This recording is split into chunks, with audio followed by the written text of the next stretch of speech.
Comfort is where conditioning quietly dies. There is a kind of comfort that looks harmless. Soft light in the room.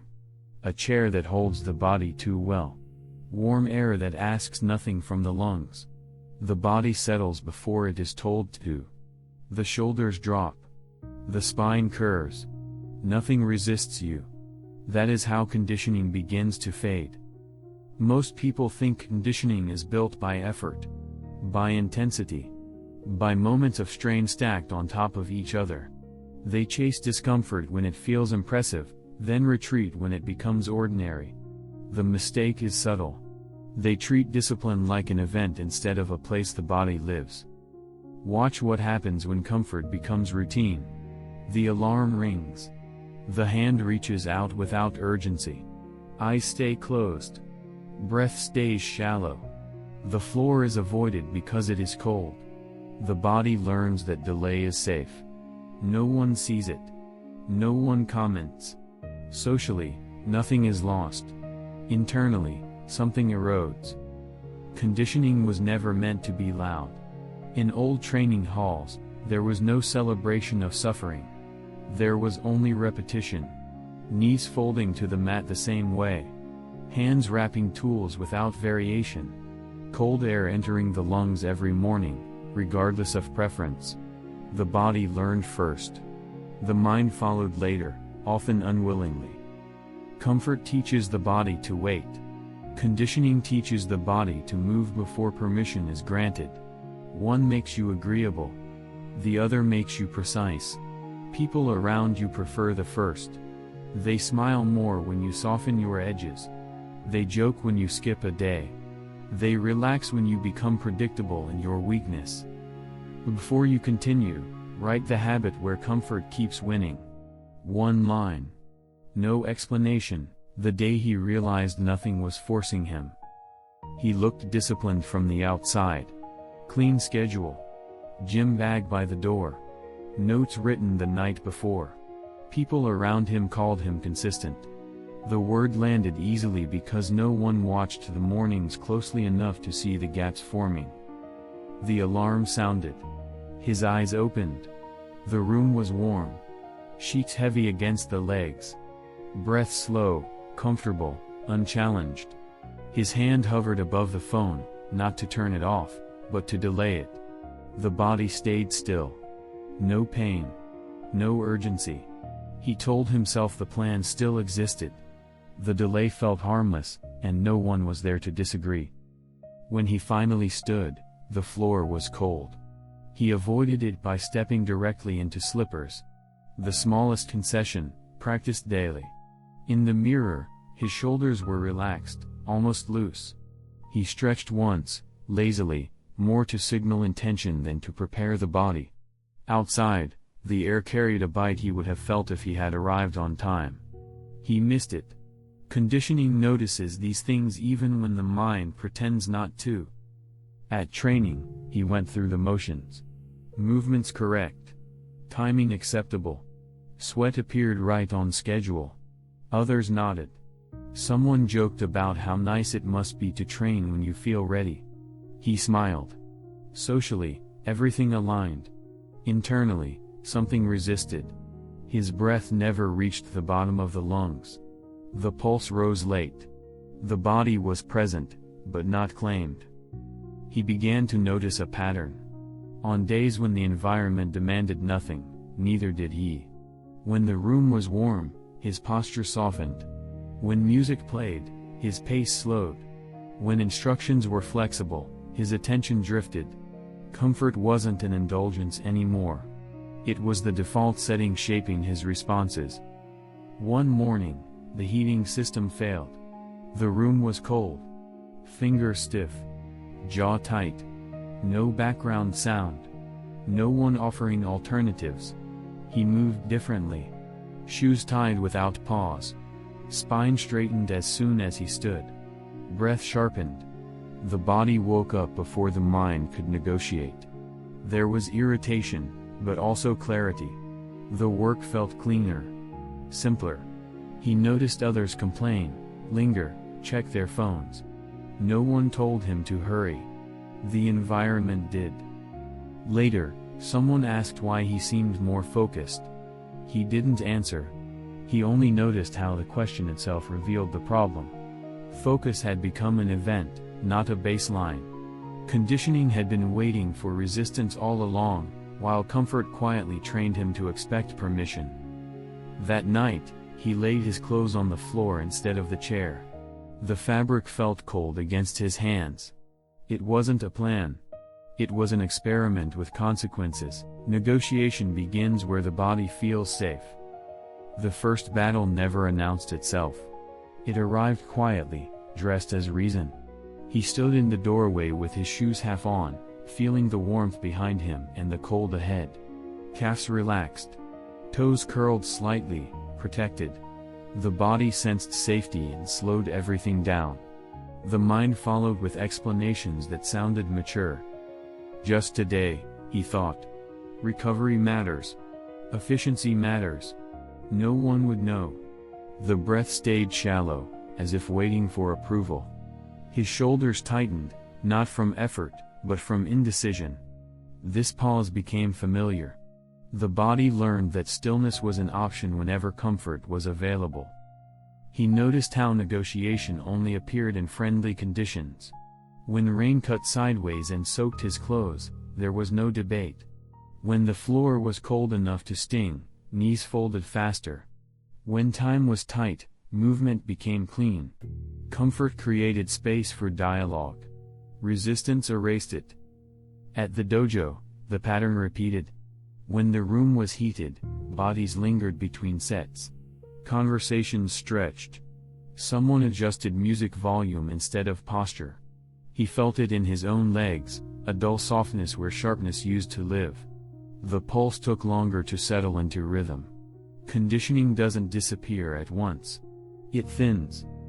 An older practitioner watched without comment. No correction. No encouragement. Just presence.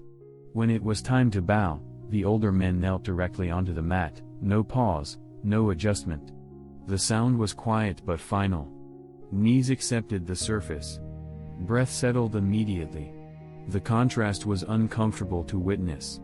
Socially, it exposed something no one wanted named.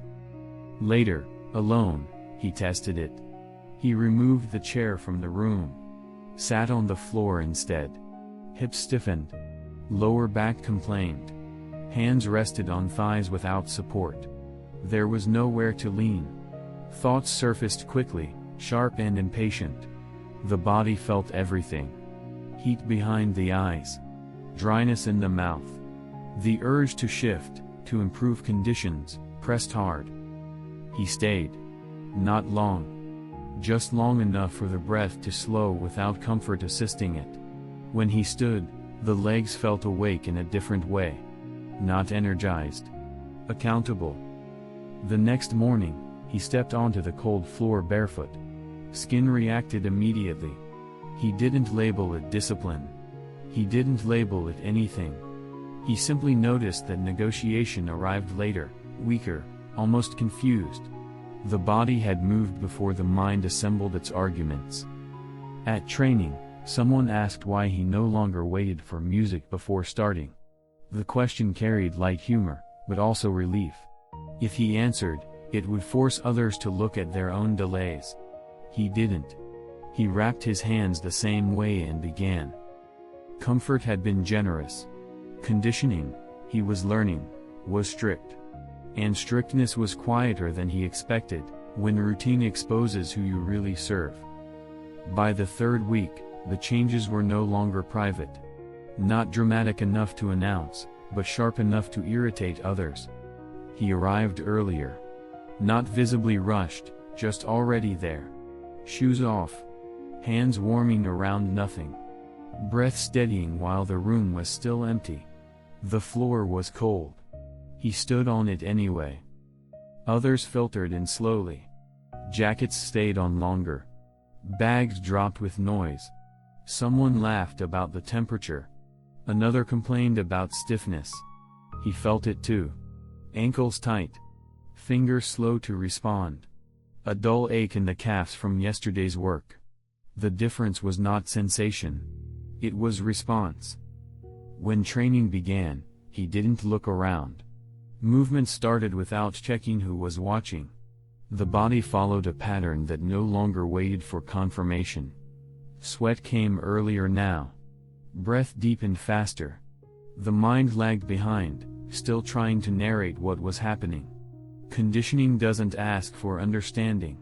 It demands participation. During a break, someone leaned over and asked why he never sat anymore. The chair was right there. Empty. The question sounded casual, but it carried weight. Sitting was normal. Standing without reason unsettled the room. He felt eyes linger for a moment longer than necessary. Social friction surfaced quietly, the way it always does when you stop sharing small comforts. He shrugged. The answer would have been easier than the silence. But explanation softened edges. He stayed standing. The legs trembled slightly, then stabilized. Pulse slowed. The body adjusted without ceremony. The room adjusted too, just not in his favor. Later, at work, the pattern followed him. Meetings dragged. Chairs invited collapse. Screens glowed softly. He kept his spine upright, feet flat on the floor. Lower back burned. Neck resisted the urge to lean. Someone joked that he looked tense. Another asked if everything was okay. Comfort had trained them to interpret stillness as distress. He noticed how often people tried to rescue each other from mild discomfort. Offers of coffee. Suggestions to take breaks. Shared complaints to normalize delay. None of it malicious. All of it effective. Conditioning erodes faster in groups that agree to stay soft together. That night, fatigue arrived heavy. Eyelids thick. Jaw tight. He could have skipped preparation. No one would know. Instead, he folded clothes carefully. Set them on the floor again. The surface was cold against his knuckles. He breathed through the urge to rush. Repetition without drama. The body remembered. In bed, muscles hummed quietly. Not pain. Not satisfaction. Just signal. He realized then that comfort had always been loyal. It served immediately. Conditioning was slower, less friendly, but precise. It asked one question repeatedly, without words: who do you answer to when no one is watching? Comfort teaches the body to ask first. It became clear during an ordinary morning. No rain. No urgency. Time wide open. The kind of day where discipline usually dissolves without leaving evidence. He noticed it before moving, the body waiting. Not tired. Not injured. Simply paused, as if expecting permission from the air itself. He stood anyway. Bare feet on the floor. Cold traveled fast, sharp along the arches. Toes spread instinctively. Breath caught, then deepened. The body adjusted without consultation. The mind arrived late, already behind. Conditioning does not ask how you feel. It reveals what you've been practicing. At training, the same pattern repeated. When instructions were loose, bodies softened. Movements widened. Precision faded. He felt it in his own shoulders when he let attention drift. Tension replaced alignment. The correction was immediate and physical. Elbows tucked. Spine lengthened. Breath slowed. No internal speech. Just response. A newer trainee watched him closely. Too closely. During a pause, the trainee asked why he moved before the signal. The question carried admiration and discomfort at once. Moving early broke the shared rhythm of waiting. It exposed the invisible rule everyone else followed: don't act until the environment feels right. He didn't answer. He adjusted his stance. Weight centered. Knees unlocked. The floor was unforgiving, and that was the point. Comfort teaches the body to check conditions before committing. Conditioning teaches the body to commit and let conditions respond. Later that day, hunger arrived late. He noticed it only when his hand shook slightly while tying something simple. The body had been working ahead of schedule again. Instead of rushing to eat, he finished the task. Fingers stiff. Mouth dry. Pulse steadying slowly. The delay was not heroic. It was instructional. The body learned it could function without immediate relief. Social friction followed in small ways. Someone offered snacks with a smile that asked for agreement. Someone else joked about being too serious. He accepted the food when offered, but not the timing. He waited. The moment stretched awkwardly. Conversation thinned. Comfort had rules, and he was stepping outside them. That evening, fatigue pressed heavier than usual. The chair looked generous. The couch promised erasure. He chose the floor again. Hips protested. Lower back sent sharp signals. He breathed until the signals changed shape, then faded. Conditioning doesn't remove discomfort. It trains the body to move through it without commentary. As he stood, he felt something unfamiliar: trust. Not confidence. Not pride. Trust that the body would act even when comfort tried to slow it down. Trust that movement could precede mood. The realization was quiet, almost fragile. Comfort had been teaching him to wait. Conditioning was teaching him to go first, and accept whatever followed. Continuity survives where intensity quietly fails. The shift did not come from pushing harder. It came from refusing the gap. On days when the body felt dull, he shortened the work without canceling it. The floor was still cold. Knees still folded. Breath still counted itself back into order. 10 minutes replaced an hour, but the chain stayed unbroken. He noticed how often others waited for the right conditions to return. Injured meant absent. Tired meant postponed. Busy meant forgotten. Each reason sounded responsible. Each one left a clean break in the pattern. Conditioning does not collapse from weakness. It collapses from absence. One morning, he woke with a fevered heaviness behind the eyes. Mouth dry. Skin warm against cool air. The old version of him would have stayed still, justified by logic. Instead, he sat upright on the floor. Spine vertical. Hands resting where they always rested. The room felt louder than usual. The body swayed slightly. He breathed until the sway slowed. Then he stood and ended it there. No extension. No apology. Later, someone praised his restraint. He didn't correct them. It wasn't restraint. It was continuity. The body only needed to know that the signal still existed. Conditioning is not impressed by duration. It responds to reliability. At training, an injury surfaced in the group. One man stopped completely. Another disappeared without comment. He adjusted. Footwork slowed. Weight shifted carefully. The rhythm remained. Sweat came lighter. Pulse steadied anyway. Someone asked if he should rest. The question assumed stopping was the responsible choice. He adjusted his stance instead. The floor accepted him without judgment. Socially, this was harder to explain than intensity. People understand extremes. They applaud visible strain.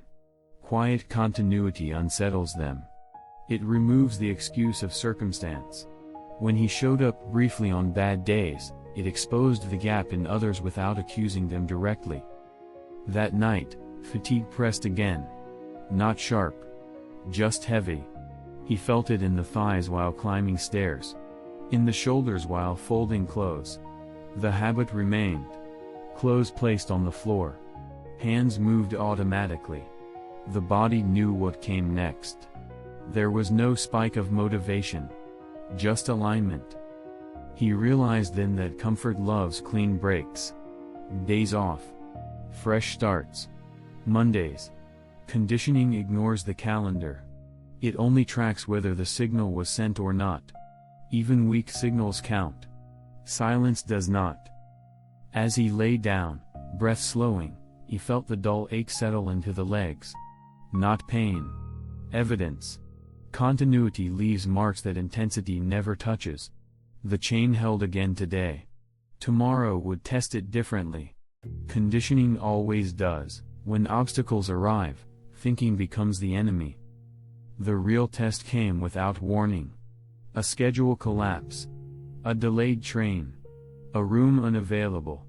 The kind of disruption that invites improvisation, debate, delay. He felt it immediately, the familiar tightening behind the eyes, the body waiting for instruction that no longer matched the plan. Others reacted first. Phones came out. Voices layered excuses. Someone suggested skipping. Another proposed making it up tomorrow. The air filled with options, each one reasonable, each one dissolving the moment into noise. Comfort thrives in these gaps. Conditioning suffocates there. He moved without consulting the list. Found a corner. The floor was uneven. Cold seeped through thin fabric. He adjusted his stance once, then began. Movements shortened. Range reduced. Breath loud in his ears. The body recognized the signal even when the environment did not cooperate. A few watched, uncertain. One laughed quietly, not cruel, just relieved it wasn't required of him. Another asked if it was worth it. The question wasn't about the work. It was about the refusal to wait. Social permission had been withdrawn, and the room felt it. Later, rain started without transition. Heavy. Loud. It changed nothing. He shifted indoors. The rule had already been set long ago, before the day began. When rain falls, movement continues elsewhere. No thinking. No disappointment. The body obeyed a pattern older than mood. He noticed how fatigue behaved differently now. When exhaustion appeared, intensity dropped automatically. Speed slowed. Precision narrowed. Consistency stayed. There was no internal argument about deserving rest. Rest appeared when the signal ended, not when discomfort asked for it. That evening, hunger struck early. Sharp this time. Stomach hollow. Hands slightly unsteady. He finished what he was doing first. Not as a test. As sequence. Conditioning lives in order, not denial. When he finally ate, the food felt earned without ceremony. The next day brought another disruption. Different shape. Same response. When X happens, the body does Y. No thinking. No story. Just execution. Conditioning had begun to write its own instructions. People started adjusting around him. Not openly. Subtly. They stopped asking if he was coming. They assumed. Some avoided inviting him to things that bent schedules too loosely. Others watched more closely, quieter now. Comfort had taught them flexibility. Conditioning taught him predictability. He felt it settling deeper. Not excitement. Not pride. A narrowing. A simplification. Fewer decisions. Fewer negotiations. The body moved before the mind formed objections. Obstacles still arrived. They always will. But they no longer opened conversations. They triggered responses. Others feel it before you name it. The change announced itself through other people first. A pause before invitations. A glance when schedules were discussed. He arrived early again, already warm, already moving, while others adjusted layers and complained softly about the room. The floor was cold. He stood on it anyway. Ankles tight. Breath deepening. The body settling into its work before the mind caught up. Someone joked that he was rigid now. The word was meant lightly, but it landed with weight. Rigid meant predictable. Predictable meant unyielding. Comfort dislikes that. Comfort prefers people who bend together, who wait for consensus before acting. He felt the room recalibrate around him, small distances forming where familiarity used to sit. At training, new members watched him without questions. Older ones stopped correcting him. Not because he was perfect, but because his timing no longer depended on theirs. When a pause opened, he filled it. When silence fell, he moved. The body knew when to start and when to stop. Sweat came quietly. Pulse steadied faster than before. Conditioning had taken residence.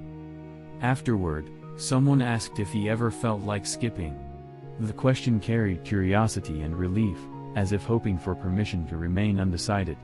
He considered answering honestly, describing the stiffness, the dull ache in the legs, the heavy eyelids that still arrived. Instead, he wiped his hands and nodded once. Skipping was no longer relevant. The body didn't ask anymore. Outside, evening air cooled the skin quickly.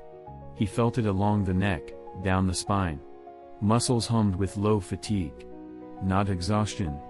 Readiness. He walked home without music. Footsteps even. Breath measured.